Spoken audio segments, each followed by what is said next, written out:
नमस्कार दोस्तों, आप सबका स्वागत है आपके अपने चैनल भक्ति की शक्ति में।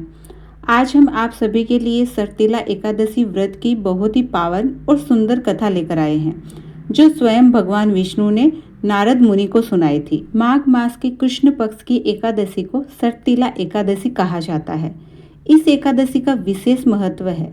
मान्यता है कि तिल का 6 तरह से प्रयोग करने से मनुष्य के सभी पाप नष्ट हो जाते हैं और उसे विष्णु लोक की प्राप्ति होती है। सर्तिला एकादशी की पौराणिक कथा के अनुसार एक समय नारद मुनि ने वैकुंठ में भगवान विष्णु से पूछा, हे प्रभु, माघ कृष्ण पक्ष की एकादशी का क्या महत्व है? तब भगवान नारायण ने सर्तिला एकादशी का महात्म्य बताते हुए कहा, हे मुनि श्रेष्ठ नारद, यह सर्तिला एकादशी सब पाप नाश करने वाली है। इस दिन व्रत और पूजा करने के साथ ही तिल का दान करना अत्यंत शुभ माना गया है। इस एकादशी को सर्तिला एकादशी इसलिए कहते हैं क्योंकि इस दिन 6 प्रकार से तिल का प्रयोग किया जाता है।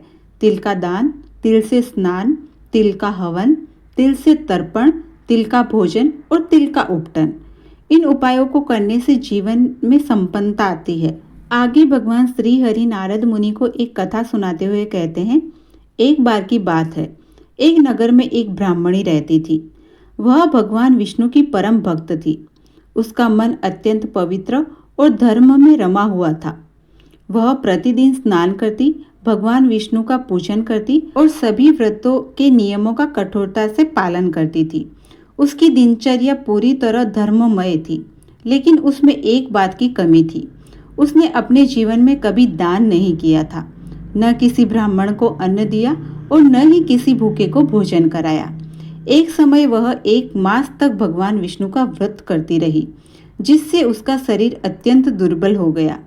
भगवान विष्णु उसकी कठोर तपस्या से अत्यंत प्रसन्न थे, परंतु प्रभु ने मन में विचार किया कि इस ब्राह्मणी ने अपने व्रत और पूजन से शरीर और मन को तो शुद्ध कर लिया है।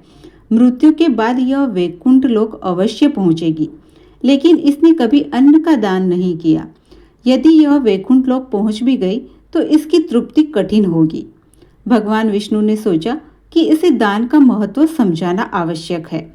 एक दिन भगवान श्री विष्णु साधु का वेश धारण करके ब्राह्मणी के द्वार पर पहुंचे और बोले, हे माता, कुछ भिक्षा दे दो। ब्राह्मणी ने साधु को देखा और अत्यंत क्रोधित हो गई। क्रोध में आकर उसने आंगन से मिट्टी का एक ढेला उठाया और साधु के भिक्षा पात्र में डाल दिया। यह देखकर भगवान विष्णु मुस्कुराए और वह मिट्टी का दान लेकर वैकुंठ लौट गए। कुछ समय बाद ब्राह्मणी ने शरीर त्याग दिया। अपने तप और व्रत के प्रभाव से वह सीधे वैकुंठ लोक पहुंची। उसे मिट्टी का दान करने के फलस्वरूप स्वर्ग में एक सुंदर महल मिला, लेकिन उस महल में अन्न का एक दाना भी नहीं था और न ही कोई अन्य वस्तुएं थी। भूख से व्याकुल होकर वह भगवान विष्णु के पास पहुंची और बोली, हे प्रभु, मैंने जीवन भर आपका व्रत किया, पूजा की और तप किया, फिर भी मेरे घर में अन्न और वस्त्र क्यों नहीं है? भगवान विष्णु ने कहा, वत्स, तुमने व्रत और पूजा से शरीर को शुद्ध किया, लेकिन दान न करने के कारण अन्न का फल प्राप्त नहीं हुआ।